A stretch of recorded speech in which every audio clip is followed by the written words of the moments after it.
So here's a picture taken from about January. You see the lineman's up on the glass, and he's got his jib stuck, a little tangled up, and this is how he's gonna get released from it. Okay. So, you know, I'm sure he's not alone. I'm sure there's someone there with him that's watching this happen. You guys ever see a similar situation from time to time?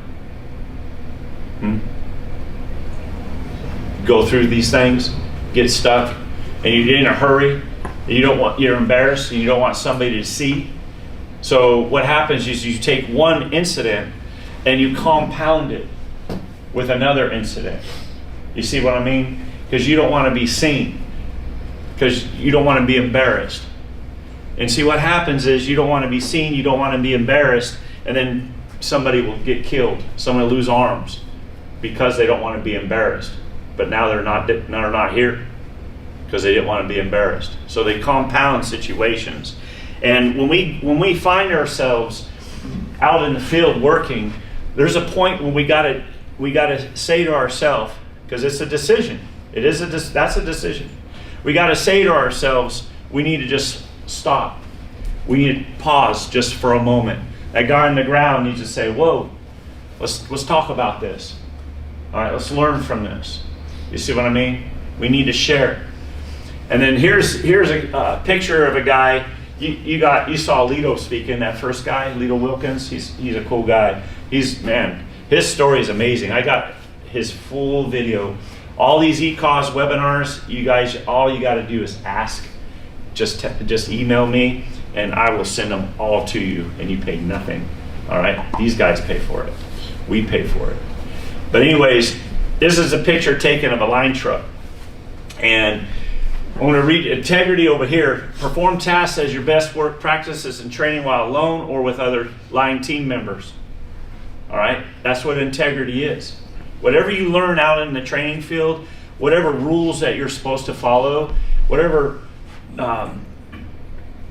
best work practices that you've established particularly for your company, we follow those things.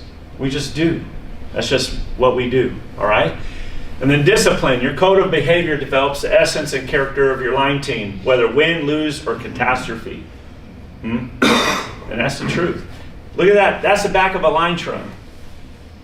Do you think that attitude right there, do you think that could lead to an incident? Maybe whoever is managing their line truck, when they have any break or any time while they're being paid, they're on their cell phones. Maybe they're on social media during the time that they should be working. Maybe straightening out their truck, maybe practicing their knots, right? Their ties. Talking to folks about, the next job. Talking to folks about the last job. What did we learn? What can we do to better ourselves? To influence one another, to live and be safe. That's what discipline is. You either have it or you don't. You could be disciplined to distracted line work, is what I call it, like a cell phone. I was doing training in Georgia Power earlier this year, and the contractor who did not receive any of the training, 3 of their trucks rolled out while I was training the guys. And I just looked over because I like to be observant. When you start this mindset, you catch things that without this mindset, you just don't catch.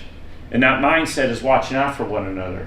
I don't know these guys that are rolling out in their line trucks, but I'm still watching out for them. It just becomes part of your life, your discipline, your integrity, okay? And these 3 line trucks roll out, the contractor, and out of 3 trucks, now think about this, they're on duty, they're getting paid. 3 trucks, 2 of the trucks, the passenger lineman, who was the passenger, were on their cell phones. I saw them. They were like 75, 80 feet away, and I saw them looking down, and I saw the cell phone through that window. And they're in there texting and doing that.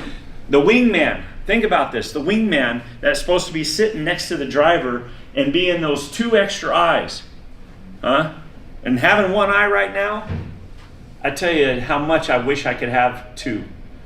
And now that driver, instead of having 2 eyes himself, or I'm sorry, 4 eyes, his wingman and himself, he just got cut his ability in half to be safer and be successful that day.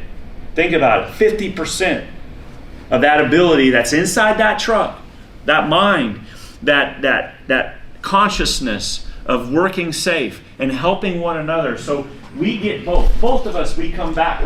What if they're going down the road and you've got somebody that's coming in off of an offshoot? And the driver's focused here, but you got that passenger that could be seeing more over here, peripheral, or more over here. Or maybe that passenger could see something that looks kind of shaky. You know, maybe that he sees a car up there, way up there, that's coming over, going into the shoulder, that's going a little bit over lines. You know, there's potential there. You can predict these incidences way before they happen. But now in those line trucks, 2 of them, the ability to do that was cut 50%.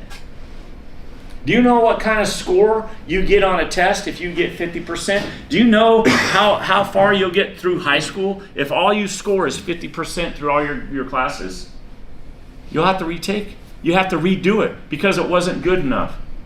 50% is not good enough.